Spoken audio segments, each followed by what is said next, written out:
नमस्कार, आप देख रहे हैं DTV भारत और मैं हूं आपके साथ शर्मिला चौहान। यूं तो सरकार दावे करती है कि दिव्यांगों के लिए बहुत सारी योजनाएं हैं। यूं तो सरकार दावे करती है कि दिव्यांगों के भविष्य को बेहतर बनाएंगे। यूं तो सरकार ये भी दावे करती है कि दिव्यांग जनों के यानी कि जितने भी दिव्यांग हैं उनकी शिक्षा को बेहतर किया जा रहा है, लेकिन ज़मीनी हकीकत तो कुछ और है। और ये ज़मीनी हकीकत सरकार के नेता या मंत्री नहीं बल्कि विशेष शिक्षक यानी कि जो दिव्यांगों को पढ़ाते हैं उन शिक्षकों द्वारा ही बयां किया गया है। इस खास बातचीत में हम आपको दिखाएंगे एक विशेष शिक्षक के सवाल और एक विशेष शिक्षक की अपील जो उन्होंने सरकार से की है। विशेष शिक्षक रमेश चंद्र ने खास बातचीत की है DTV भारत से और इस बातचीत में उन्होंने कहा है कि क्या कुछ सरकार को करना चाहिए ताकि दिव्यांगों की जो शिक्षा है वो बेहद बेहतर हो सके और विशेष शिक्षकों पर क्या ध्यान देने की और किस तरह से ध्यान देने की सरकार को ज़रूरत है, किस तरह से सरकार अपने लक्ष्यों से भटक रही है, ये भी उन्होंने कहा है। ज़रा सुनिए ये खास बातचीत। रमेश जी, किस तरह से सरकार अपने लक्ष्यों से भटक रही है?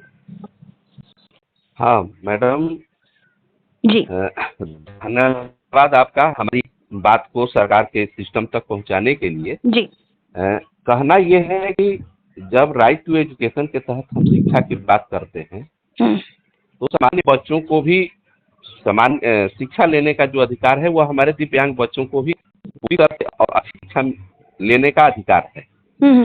अभी भी सरकार के पास विशेष शिक्षकों की बहुत सारी कमियां हैं। जी अगर यूं कहा जाए तो अभी सुप्रीम कोर्ट का एक जजमेंट आया है रीट संख्या 132/2016 के तहत अक्टूबर 21 में जजमेंट आया है। सुप्रीम कोर्ट ने निर्णय दिया है कि हर विद्यालय में एक विशेष शिक्षक का होना अनिवार्य है। जी लेकिन अभी भी सरकार की जो नीति है वह प्रखंड स्तर पे 3 विशेष शिक्षकों की ये नियुक्ति नहीं नियोजन करते हैं। एक तरह से कहा जाए प्रोजेक्ट के तहत जैसे अब विद्यालय में सामान्य बच्चों के लिए सामान्य शिक्षक की नियुक्ति होती है जी, लेकिन विशेष शिक्षा में प्रखंड स्तर पे शिक्षकों की नियुक्ति की गई जिनको हम रिसोर्स टीचर कहते हैं, संसाधन।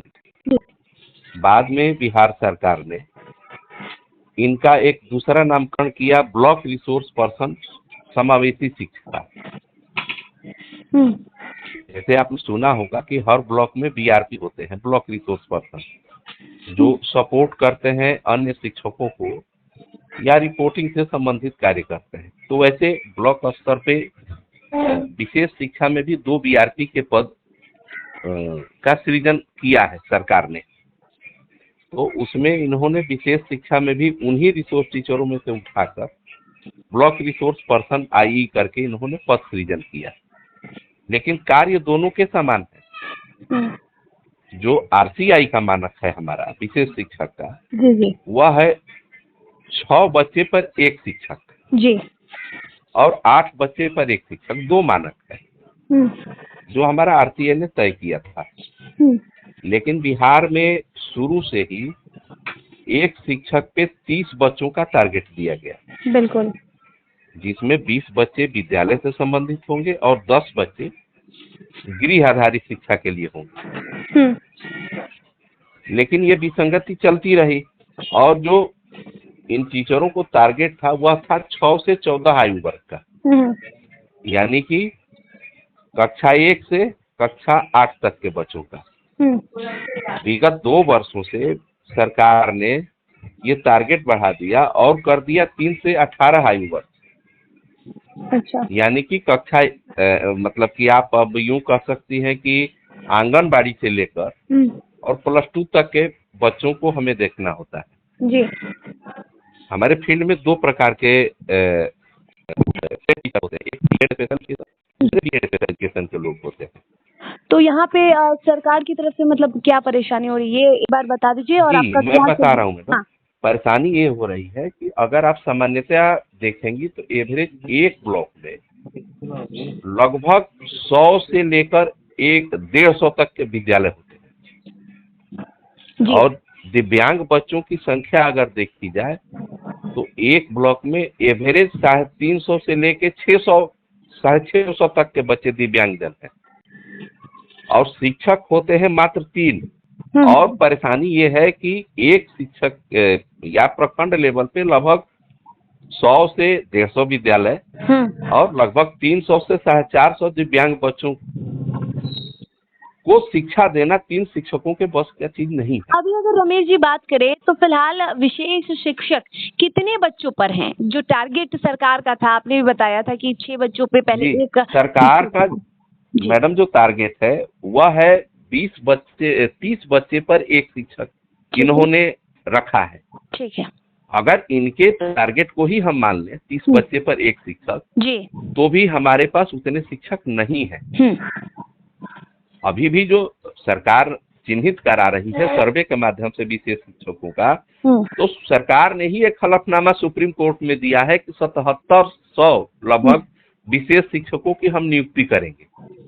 ठीक है, तो फिलहाल ऐसे बच्चों की, जो दिव्यांग बच्चे हैं जिनका भविष्य वैसे ही खतरे में है क्योंकि वो दिव्यांग है, और अब सरकार की नीतियों की वजह से दिव्यांग बच्चों के भविष्य पर किस तरह से, कैसा असर पड़ रहा है? क्या उनकी पढ़ाई पूरी हो पा रही है? अगर सीधी सी बात मैडम मैं कहूँ तो दिव्यांग बच्चों की शिक्षा के साथ सरकार सीधे सीधे मजाक कर रही है, शिक्षा नहीं दे रही है। आप सामान्य बच्चों के लिए अगर एक विद्यालय में लिया जाए तो 10 शिक्षक 12 शिक्षक होते हैं एक विद्यालय में बच्चों को पढ़ाने के लिए, लेकिन यहाँ तो कोई मानक ही नहीं है। जो हमारा आरटीआई का मानक है 6:1 शिक्षक का, उसका तो मजाक बना के इन्होंने 30 बच्चों का टारगेट दिया जी। और 30 बच्चा तो आप छोड़ दीजिए मैडम जी, जो बच्चों के लिए कक्षा 6 के बाद भी विषय विशेषज्ञ होना चाहिए, लेकिन ये हमसे तो क्लास 1 से क्लास 12 तक के बच्चों का कार्य ले रहा है जी। तो यह एक खाना पूर्ति है।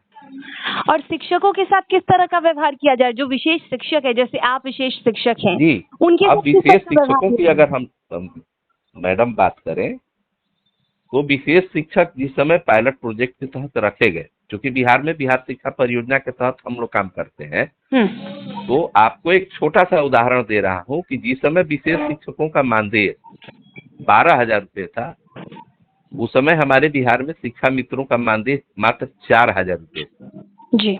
और आज विशेष शिक्षकों का मानदेय 16,500 है।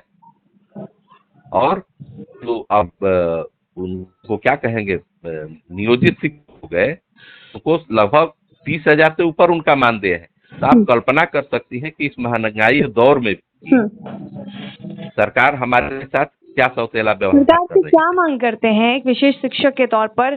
सरकार क्या कुछ बदलाव करे ताकि आपकी और जो दिव्यांग बच्चे हैं, मैडम हमारी कोई विशेष अलग से मांग नहीं है जी। हमारी मांग है कि प्रत्येक विद्यालय में एक विशेष शिक्षक की नियुक्ति अनिवार्य रूप से की जाए, जो आरटीआई और कहता है जी।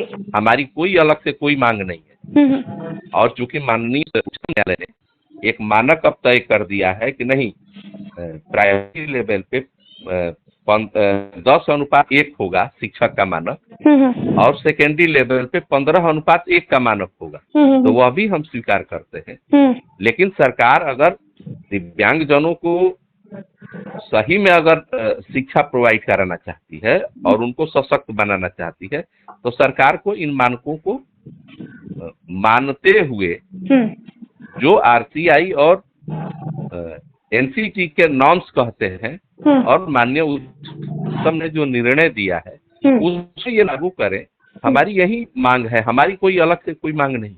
चलिए, बहुत बहुत धन्यवाद रमेश जी, सरकार से अपनी मांगों को कहने के लिए। और क्योंकि दिव्यांग बच्चों का, दिव्यांग जो छात्र हैं उनके भविष्य खतरे में है, उनकी भविष्य प्रभावित हो रही है, उनकी पढ़ाई प्रभावित हो रही है, इसलिए सरकार को की तरफ अपना ध्यान आकृष्ट करने के लिए बहुत बहुत शुक्रिया आपका रमेश जी। धन्यवाद।